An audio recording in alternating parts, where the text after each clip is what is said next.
G'day guys and welcome to the Centre Bounce for this video where we will be talking about all of the players that you should be looking to trade in. Stay tuned.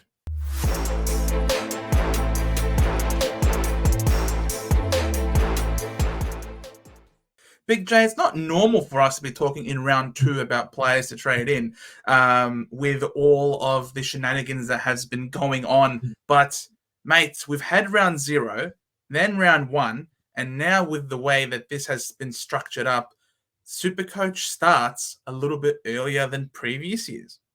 Yeah, it almost feels like it's 2 weeks ahead, right? We look at our stuff and it's like, oh, every team's played 1 game. No, there's a bunch of players that have played 2 games, and I have to be considering, hey, what am I doing with my team in Supercoach? So it's a little bit annoying, but it does mean that people are spending trades really early this year. And I know that last year, keeping the trades was the way to go, but we didn't exactly have round 0 then either.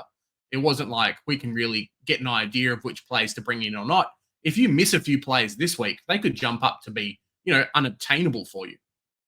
100%, and you'll be end up paying a lot more than you otherwise would like to pay. But also on the flip side, there are also other buys to come almost as early as this coming week coming up. So This is a really bizarre sort of setup the way we've got here. But we're here today to navigate going through line by line the different players that you need to be considering and whether or not they fit your structure and whether or not you really want to get them into your team. And we will be starting off in the backline.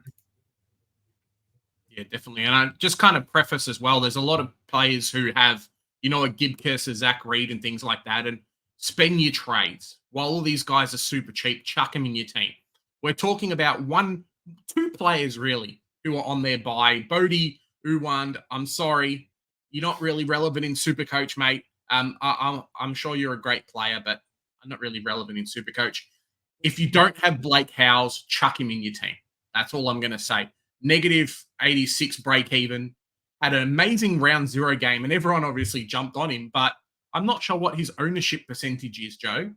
I don't know if it's 100% or not. Well, I think he should be close to. And if he's not in your team, I don't know what you've been doing because you got a free look at him in round 0 and saw that he pumped out a 90+ score. So get him in. He's in that back line. He played in their best lineup, and then Bowie's had an owie. And so Marty Hoare comes in. Hoare's only played the 1 game, and he's got a negative 13. So you can afford to wait another week for him, but I don't know why you would. But really, Blake Howes is the one that you really want to get in. Charlie Dean has been confirmed dropped. He's played the 2 games, but he's been dropped.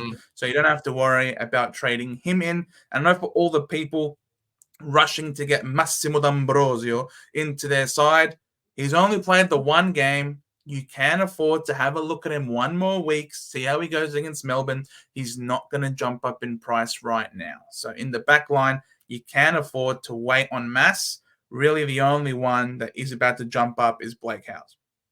Yeah, definitely. There's a few other players to look at, Caulfield and things like that. But as you say, a lot of people, I've seen a lot of people, and myself included, not even bringing in defenders this week, even though there's 2 injuries, just to fix other spots in the team. So no one really relevant in Supercoach, and we might get a few more people we can talk about next week. I don't think there's any real premiums in the backline either that we need to be cared about. Oh, for me, I'm getting Sheasel in. I don't have Sheasel. I'm getting Sheasel. But he's not a break-even player, so no, he's not a break-even player. No, correct. Let's jump to the midfield, Joe. Indeed. All right. Moving to the mids. Oh, lowest break-even's Carroll, and it's on the buy. So you get to have another week to look at him, boys.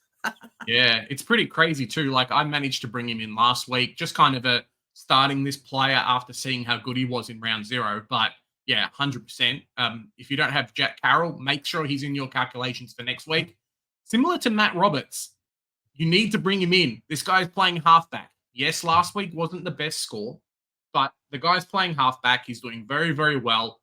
There's no reason why he shouldn't be in your team. Maybe the inflated price keeping people out a little bit, but that's really about it. Yeah, no, you need to get this kid in and into your side for sure in their best 22. Also, Jared Lyons now. He's the first rookie that has such a low break even Yep. He's a mid-pricer that's got this super low break even. He's on the buy like Carlton. Mate, are you thinking about getting a Jared Lyons in your team? Oh, it's an interesting one. Brisbane's in such a weird spot that I don't know if Lyons is one of those guys that like they have to force changes to make the team happen. Maybe he's too slow, and that's why he's being played. But maybe that's why ends up being dropped. Like the ownership for this guy is going to be so low, Joe, that if you've got Jared Lyons and he starts popping off some big scores, you're going to be very, very happy. And he's had 2 good games. He's Mm, currently averaging 94 in those first 2 games. He was playing in round 0. He played in round 1. Obviously, in addition to playing in round 0, Lockie Neal wasn't in the side last week. Lockie Neal will be back, but he was playing with Lockie Neal around anyway. So, mm. look, he could really be one at 258k, experienced campaigner. you know, he gets a lot of contested possessions. Obviously, they might reduce with Lockie Neal in the team next week, but far out. I think there are worse options than Jared Lyons. Just comes a question of whether or not they're going to give more responsibility to a Cam Rayner. What sort of response are Brisbane going to give? Because they're really under the pump in the media, starting 0-2. I don't know. You're right, Big J. It's a big question mark over whether or not he keeps that spot in the midfield mix. Yeah, definitely. Another person who maybe you should be considering or not considering getting rid of is Caleb Windsor. He's not on the bye, and Melbourne are playing Hawthorn this week at the MCG. So we know how much this guy likes to run, Joe. He was in our calculations at the start of the year, has fallen out of a lot of people's teams. But if you've got him, you'd be very happy. You would be. You're not going to expect the world of scoring, but you are going to Mm, get good job security out of him. And he definitely looked a much better player to the eye in the game last week. He still only scored the 72, but if yeah, this he got kid's subbed pumping off. you regular Uh, 70s, yeah, if you are going to get regular 70s out of him, maybe even more if he plays out a whole game, as you say, Big J was subbed out in the fourth quarter last week, then you'd be absolutely wrapped. Plus that mm, mid forward DPP could come in clutch. And the benefit of Melbourne, similar to a Richmond, is that they play an extra game before their bye, extra price rise, which is really good. Jacob Ware, I think this kid's got decent job security. I think he'll be able to hold his spot for a few more weeks. mhm. Unfortunately, his buy is next week, so you'll get one price rise out of him in after this game before he goes on his buy next week. And then you can probably use that money to flip to someone who is going to be on the bubble and scoring you better. He's only averaging you 47, so there are better options out there like this next guy. Yeah, definitely. James Jordan, I think, is the one that you're kind of alluding to there, Joe. And yeah, I'm trying to get him in my team. I'm upset I did not start this player. And mate, he's got a good run against, teams that kind of give up a lot of points to midfielders. So 275k should be able to get to about that 400k mark, especially with an average of 83 at the moment. So I'd be looking at him, getting him in DPP. Very, very happy. You do a good buy flip when he comes up to his buy later on in the year. Yeah, 100%. I'm looking to hold. I didn't start him either. I was definitely hoping that Darcy Wilson could potentially match him early on, but Mm, geez, no. James Jordan has been doing absolutely wonderfully. Get him in your side. Brendan Fiorini at 361k is way too much. No one's looking at Fiorini. Sorry, mate. yeah, And that is about it for players on the bubble this week. yeah, who are definitely relevant in the midfield. I Yes. don't think there's any ruckman that we need to be caring about very much. So no, No. no need to worry there. Thomas Straight to the Berry forward is line. definitely one that's kind of gone under the radar a little bit for a lot of people. And for myself as well, Joe, I'm like, cool, Thomas Berry, where have you been? Someone who was not talked about at all in Supercoach, but has had a lot of very good scores over the last 2 games. Do we get sucked into picking Berry, Joe? We need a definitive answer here. No. Okay, well, that's easy. He's not a good player. I don't know. That could be pretty harsh. I don't know the kid personally, but I think he's been in the system for a while, coming across from the Brisbane Lions, and he's Mm, never shown, to my knowledge, maybe this is just some Vic bias here, but I don't think he's ever shown anything to warrant, his selection or any sort of praise. He wasn't on any of our radars before, up until this point in time. Now, having said that, he's never had Dimmer Hardwick as his coach, and the role that Yeah. he's playing is pretty good. He hasn't had any outstanding games so far from a statistical standpoint to suggest that this isn't sustainable. Now, he could do well. If he goes Mhm. 50s for you, he can make you, I think he can make you around 100K if he just goes 50s for you from here on out. And he's Yeah. shown that he's currently averaging 83. Now, he's played his first 2 games at People First Stadium, I think it's called now, over there at Mhm. their home ground, and the conditions are shit. Like no one knows how to play that ground other than Gold Coast, and he's managed to flourish in those conditions. Yeah. He's going to have another game this week. This time playing um, in Mars. He's going to play against the Doggies. I want to Mhm. see how he goes there, and if he pops off again, then congratulations to him. But I am not going to go there personally. Yeah. If Gold Coast had not like the round 3 or 4 bye, well, no one's got a round 4 bye, but if they didn't have a bye next week, I think I'd be a lot more inclined. But you're really only gaining like 50K potentially. And then after that, he's got a week off. And I know some people are looking at, cool, well, I'm making no trades. My team looks really good. I'll jump on a berry and then make a little bit of money and downgrade to someone who's coming off the bye, potentially a Carroll or someone. But it's a bit of a sleepy slope when you start doing stuff like that, Joe. Yep, 100%. I agree. Alex Sexton, I think everybody who's a serious player would own this guy. He's going to Mhm. be on the bubble. So, yeah, make sure you get him in your team if you somehow haven't. And Aaron Cadman as well. I know a lot of people have got Aaron Cadman as well up against West Coast Eagles this week. So hopefully he should make us some good coin if he performs pretty well. I'm hoping he does really well because I've got some plans to get Massimo in next week. And Dempsey. So I do need this guy to do well for me. There you go. One who I've got in my team that I don't think you've got in your team, and Nope. I know you're not very happy about it, is Big Jesse Hogan. So he's on the bubble. Yes, he does have his bye coming up, but average of 139. If he comes out and has a decent game against West Coast, mate, this guy could end up being very, very cheap very quickly. I know a lot of people looking at buy flipping him with the Harry Mackay, who comes off his bye. I'm almost just looking at keeping him for a long term, Joe. He's looking in sensational form. He's Mhm. playing for the Giants, who Yeah, who have negative hit the 40 ground absolutely negative. running this year as well. So look, you can totally ride the Jesse Hulk Hogan train for as long as your heart desires, and I'm sure you're going to have a lot of fun. Ollie Dempsey, he's played the one game Yep. already though. Off that one game and negative 41. You got to watch what he does this week away from GMHBA Stadium. He's going over to Adelaide.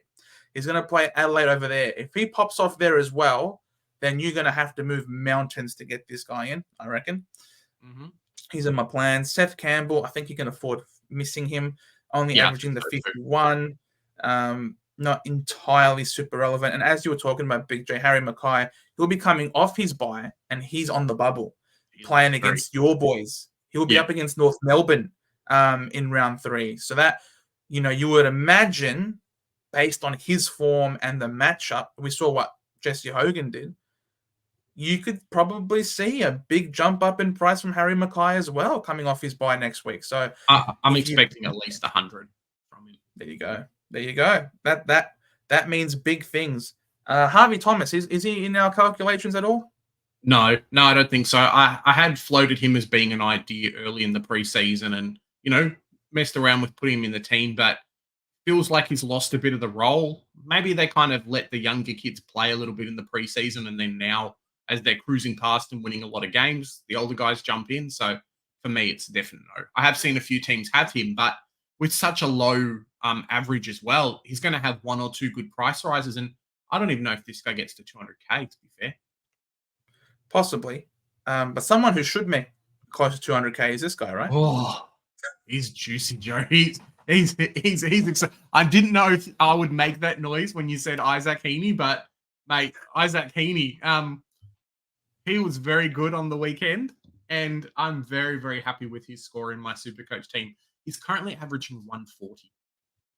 Imagine that, Joe. If you had said Isaac Heaney 140 bulk midfield, I think he's got the highest CBAs out of anyone in the team. Like, is this Isaac Heaney year? It definitely could be, and mate, you'd be very, very happy. Isaac season, boys. It's Yeah. now or you say sayonara. It's either Yeah. now or you're not seeing him till probably the second half of the season when he I've seen starts to so drop in many price. teams flip like a Nick Martin to Heaney, and you can still bank like 9K out of the trade, so it's not terrible. But mate, as you say, Joe, if you don't get him in, you're not going to get him in for a long time. Even though he does have an earlier buy compared to some teams, like mate, struggle town. But the problem is before that buy is the insane run. He's got us this week. So he's good. going to torch us. He's going to torch us this week. You know he's going to torch us. He's then got Richmond. He's going to torch Richmond. He's then got West Coast. Like, come on, bro. Come on. That's just ridiculous. Maurice Rioli, I'm good, thanks. And Callum Brown, 325. No one's thinking about him. Now, I've got to scroll a little bit more. Jack Billings. His break even isn't negative. It's because he had a sub-affected score in round 0. But if you fade him, he won a 119 last week. Now, we know he's not going to go 119 every week. He's not going to get 15 marks. Like, it's just not going to happen. But if he goes 80s from here on out, he's making you around 120,000. And that is well and truly a successful trade this year. He's on the bubble this week. Either you can have a look at him for one more week, but if you do, he's going up a bit of cash in the process. Yeah, you could potentially just miss out on Jack Billings altogether, and it's a tough one because a lot of teams are going to be very, very happy to have him in their side. I'm tossing up between him and a couple of other players, as we'll see in our next video tonight, but I'm $600 short of doing the trades I wanted to, so maybe I just have to go bite the bullet and Jack Billings. I know a lot of people are a bit worried about the substitute game round 1, and I am a little bit too. That break even's not the best. But yeah, we'll see what happens. Projected, so this week, break even of 5. Projected break even next week, negative 36. So you could ride him. What are they their round 5 or 6 buy? They have the late buy, round 5, I think. So you get like 4 more price rises out of Jack Billings. Not bad. Yeah. Not bad. And that's been the benefit, I suppose. I mean, round 6. You get the round 6 last one. So round 5 is Collingwood and Sydney. So you get, and that's what we've been talking about. What I've been talking about all preseason.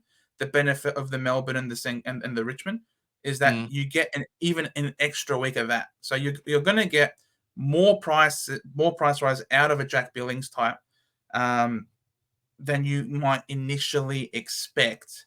Now, I reckon he's in for a good game because he's playing at the MCG again. Now, you might not be able to see it properly if I just move us out of the way. Now, if you look here, SCG, not great. MCG, 119. Now, do we expect this every week? No, we don't. No. But the way he plays, he uses the width of the ground really well, finds space. They like to hit him up. He does a little lead. They love to hit him up, and they like to use his kick inside forward 50. And if you anticipate a Melbourne win over the Hawks this week, then I reckon you can bank in a good score from Jack Billings again this week. And that will then give him 2 big scores in his scoring cycle, and this 11 will drop off. So what's he anticipated? He's projected... I think it said 66. 66, yeah. I think that's a little bit low. Yes, I agree. I think it's going to be low. I reckon he'll go over 80 this week, which means that his break even next week will be less than negative 35. It will actually be even better than that. So it'll be better than negative 36. I reckon it'll be closer to negative 50. And that's insane. So for me, I think Jack Billings is a pretty important trade-in target for myself. I've got him in my calculations this week. I don't want to miss him, and I'm very happy to hold him until we get to his buy in round 6. Yeah, definitely. There's a few other players in there as well that are probably worth it, but Jack Billings, Joe, you can't miss out on him. Yeah, I think so. I think that's pretty damn important. And with that, I think that is literally all of the players that are on the bubble this week that we think that are relevant. Definitely. Maybe we'll just do a bit of a quick recap, right? So we're looking at James Jordan if you don't have him, Jack Billings if you don't have him, Heaney if you don't have him in your team, potentially a Jesse Hogan if you're feeling a bit gutsy. In the midfield, Robert Howes. Yeah, sorry. In the midfield, Roberts. In the defense, definitely put in Howes if you don't have him in your team. So there's 7 trades there. Hopefully you guys have started some of those players, because if you haven't, mate, you're in a little bit of trouble. 100%. And remember, guys, I know Massimo did incredibly well last week, but don't be pressured into getting him this week.